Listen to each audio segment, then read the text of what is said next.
Bon, il semblerait que les dernières semaines qui étaient dans le rouge sur les marchés financiers soient enfin derrière nous. Et là, en ce moment, tout est en train de repartir comme pas possible à la hausse. On va parler dans cette vidéo de Tesla qui atteint et qui dépasse ses plus hauts historiques. On va également parler de cette news qui est sortie en Chine, avec la Chine, avec leur projet Manhattan, qui ont réussi à créer visiblement une machine EUV, donc les machines EUV. ASML avait le monopole là-dessus. Donc là, il semblerait que la Chine, ça y est, ils commencent à avoir leur machine. Donc on va voir quels pourraient être les impacts sur ASML. On va les valoriser également ASML à l'issue de ça et voir comment la Chine est positionnée. Est-ce que ce sera dangereux ou pas pour ASML? On va également parler de Palo Alto qui est sur le point de potentiellement signer un gros deal avec Google Cloud à plus de 10 milliards de dollars. Donc ce sera un deal de sécurité avec le cloud. On va parler de ça. On va parler également des potentielles conséquences sur un des concurrents entre guillemets de Palo Alto qui est Fortinet. On va également parler de ce tweet de Michael Burry sur la net worth des Américains, dans quoi elle est positionnée. Et on est sur un scénario qui, à chaque fois qu'il s'est produit, ça n'a pas été top.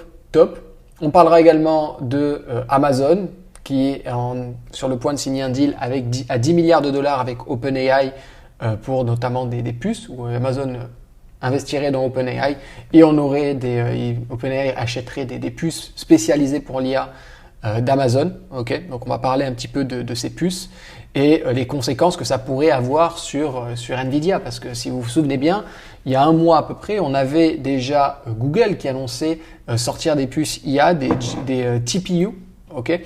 Et donc voir un petit peu quelles pourraient être les conséquences pour Nvidia qui nous semble très bien se porter. Alors même si sur 5 jours, ça va, même si sur un mois on est légèrement en baisse, on reste quand même depuis le début de l'année à 30%, largement de quoi surperformer les indices. Donc c'est parti, commençons avec Tesla qui est sur des plus hauts historiques. On va aller valoriser ça rapidement pour comprendre un petit peu où ça en est.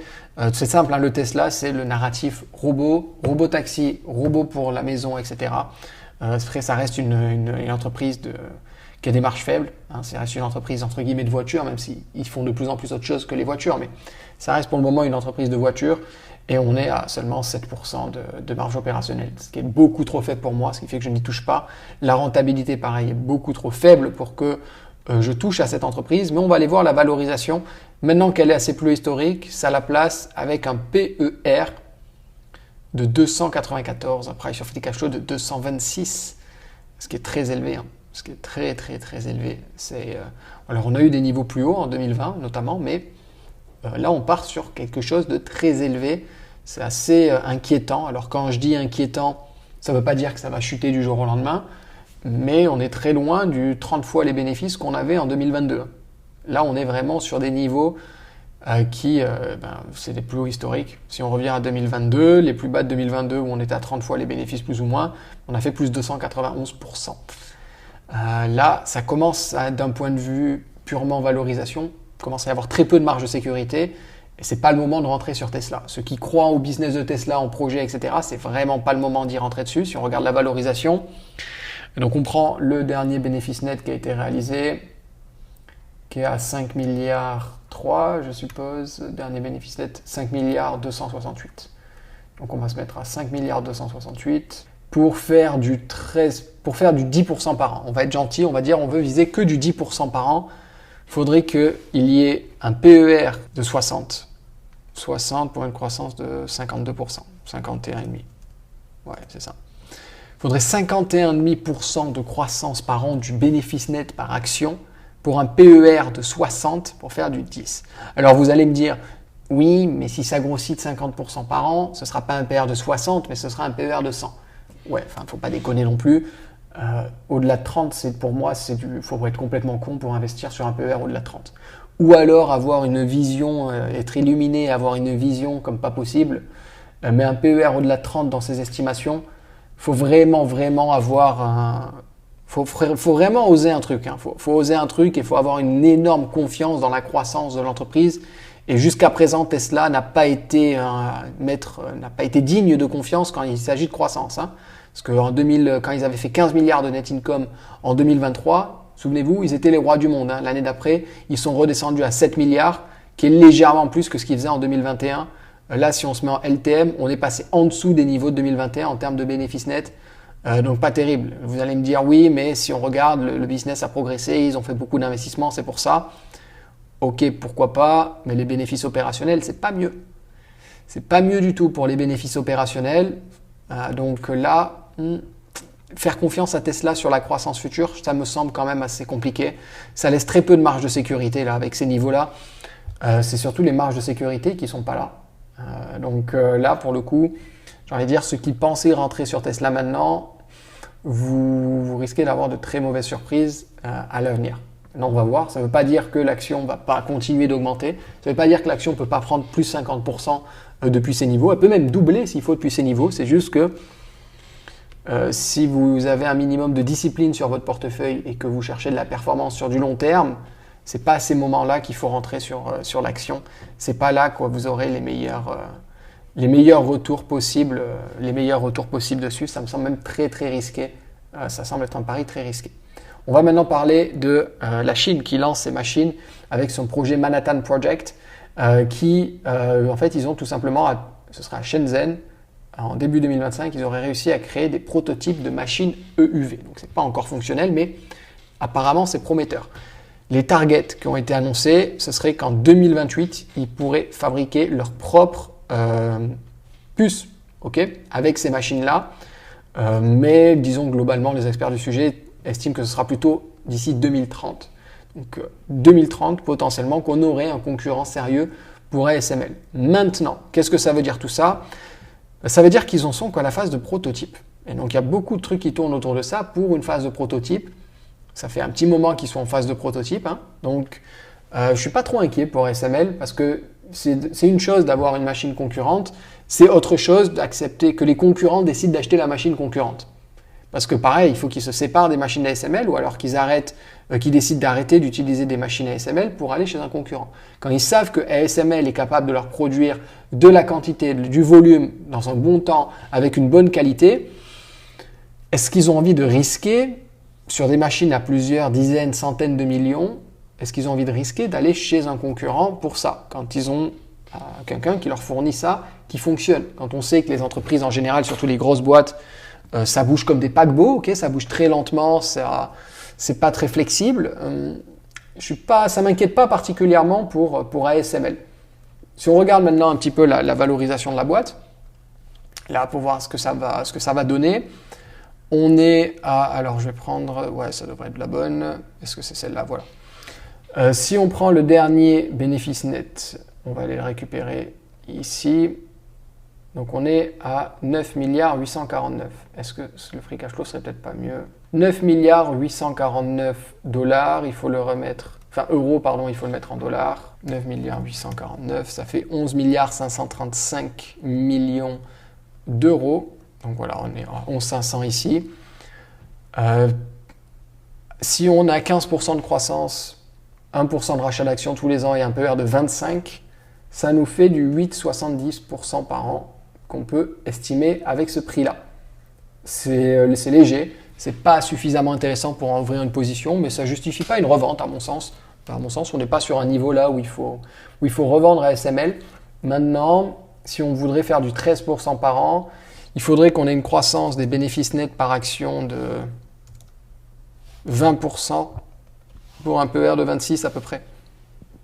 20% pour un PER de 26, ce qui honnêtement est faisable. Le 20% de croissance des bénéfices par action, les estimations des analystes sont à 21%. Donc ça, c'est pas un scénario, moi, que je trouve complètement stupide. Surtout quand on regarde historiquement combien l'entreprise s'est payée. En termes de PER, elle s'est payée historiquement 28 fois, 29 fois la médiane. Sur 30 ans, la médiane 26-40. Donc on n'est pas dégueulasse, on n'est pas sur une valorisation délirante. Je ne m'amuserai pas à prendre ce schéma-là parce que ça laisse très peu de marge de sécurité.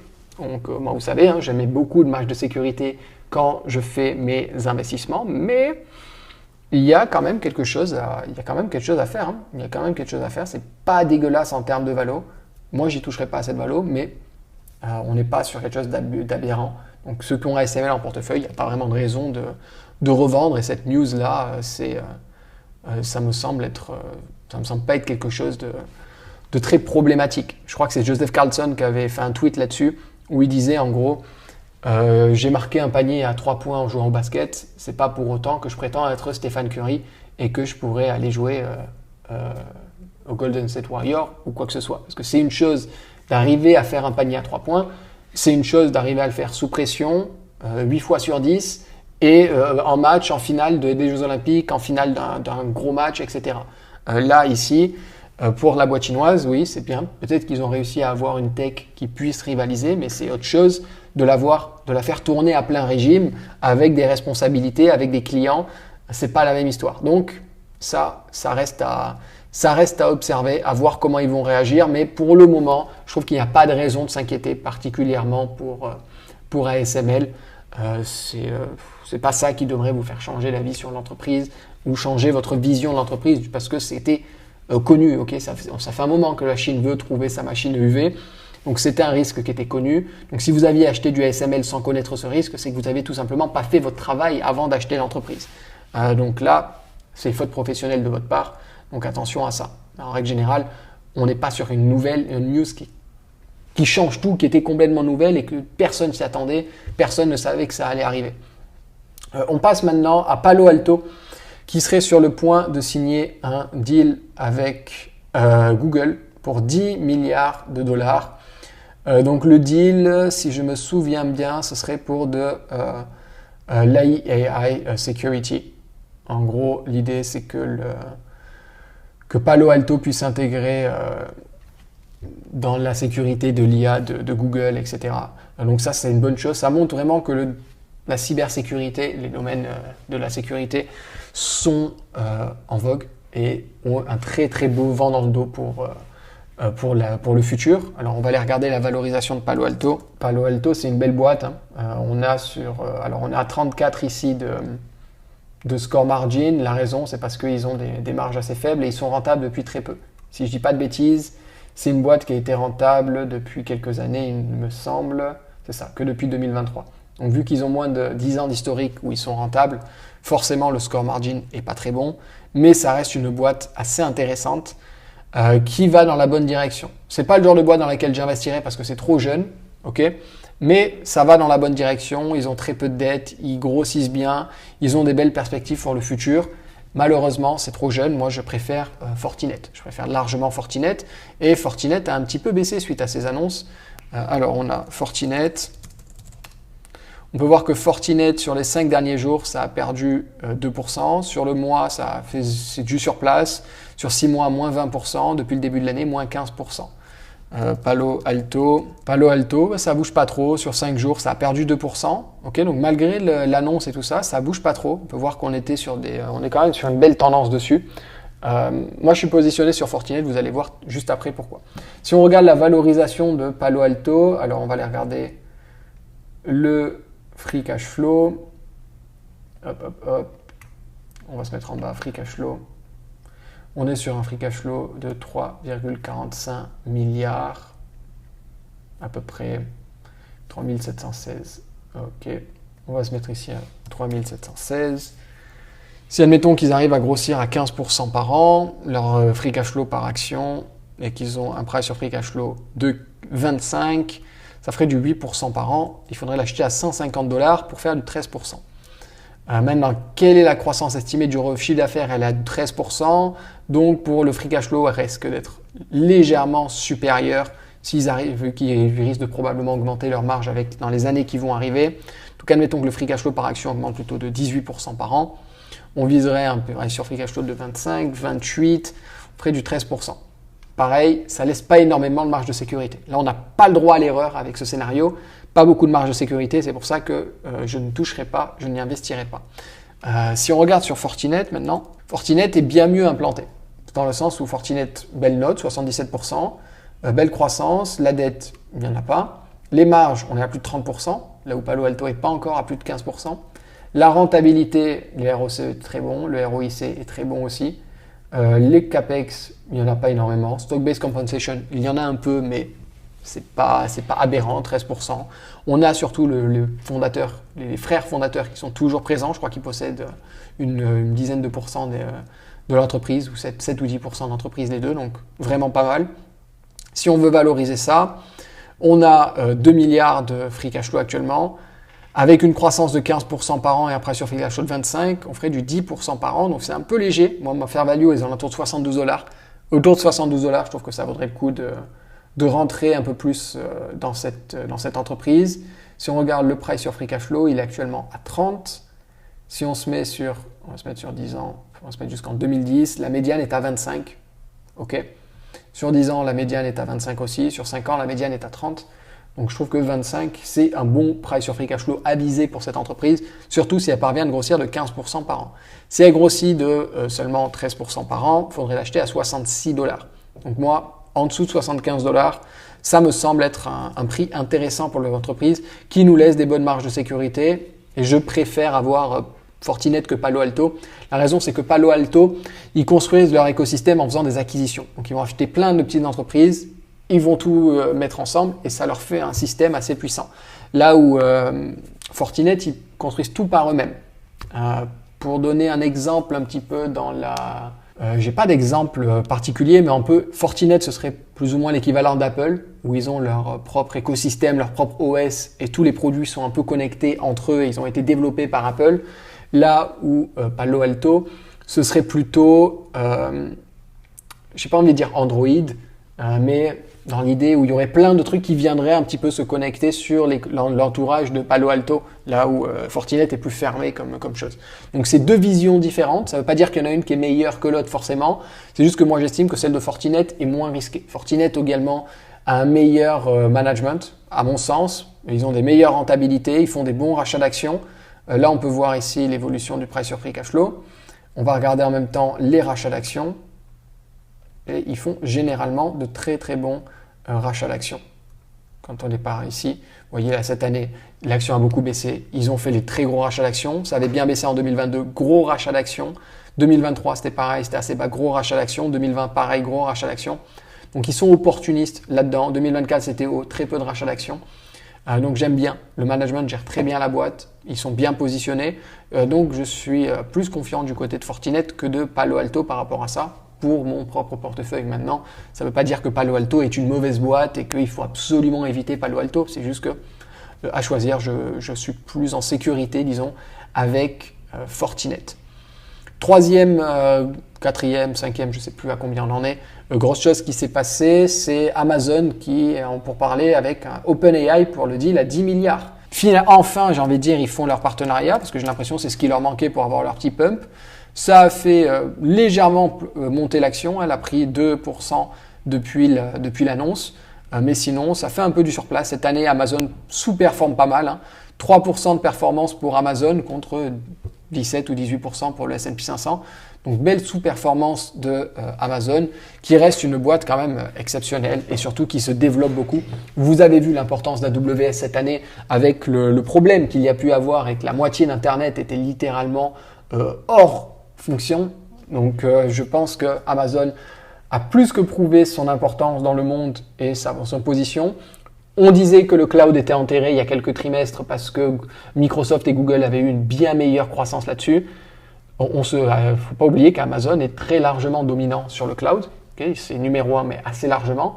Et en plus de ça, là depuis le trimestre dernier, la croissance a réaccéléré sur le segment cloud et ils ont, comme d'habitude, plus de demandes que d'offres. Donc, ils sont à fond en train de dépenser pour subvenir à cette demande, qui est une position qui est très, très bonne. Alors, Google et Microsoft ont la même. Donc, il y a un peu cette guerre de CAPEX là-dessus, mais Amazon très, très bien positionné là-dessus, ultra rentable sur le cloud. C'est eux qui ont les plus grosses marges opérationnelles sur le cloud. Elles sont toujours en augmentation et elles sont très bonnes. Okay, elles sont très bonnes. C'est c'est la propulsion, on va dire, de leur rentabilité. Couplé à ça, la robotique, avec de plus en plus de robots qui sont mis dans leurs entrepôts pour suppléer tous ceux qui travaillent. Donc c'est des centaines de milliers de postes ils ont prévu de supprimer d'ici 2030 pour accélérer, encore une fois, la rentabilité de l'entreprise et la croissance. Donc Jeff Bezos avait inculqué cette vision un petit peu. Andrew Jassy, j'ai l'impression qu'il commence à faire le travail de Tim Cook, de rendre l'argent aux actionnaires et de rendre les actionnaires contents. Maintenant, on n'y est pas encore parce qu'il a toujours la vision de Jeff Bezos. Ça, c'est pas la vision n'a pas changé, disons.